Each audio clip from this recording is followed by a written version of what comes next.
குட்டி ஸ்டோரி பார்க்கலாம் வாங்க. ஆற்றங்கரை ஓரமா 2 மரங்கள் இருந்தது.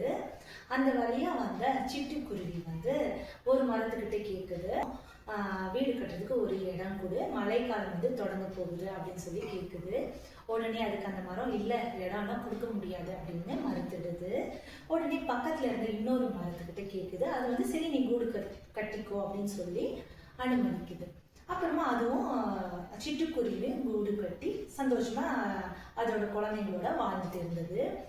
அப்போ மழைக்காலம் தொடங்கி அந்த ஆறுல வெள்ளப்பெருக்கு ஏற்படுது.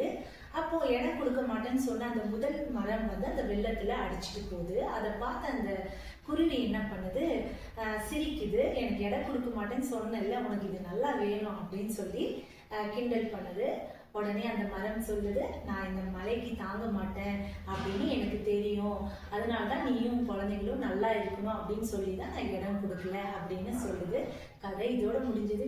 கதையின் நீதி என்ன அப்படின்னு பார்த்தீங்கன்னா, உங்களுக்கு ஒரு விஷயத்த யாராவது இல்லை முடியாது அப்படின்னு சொன்னாங்கன்னா அவங்க மேல கோவப்படாம இதை விட ஒரு நல்ல விஷயம் உங்களுக்கு நடக்கும் அப்படிங்கிறது தான் ஸ்டோரி. உங்களுக்கு பிடிச்சிருக்கான்னு லைக் பண்ணுங்க, ஷேர் பண்ணுங்க, கமெண்ட் பண்ணுங்க. தேங்க்யூ.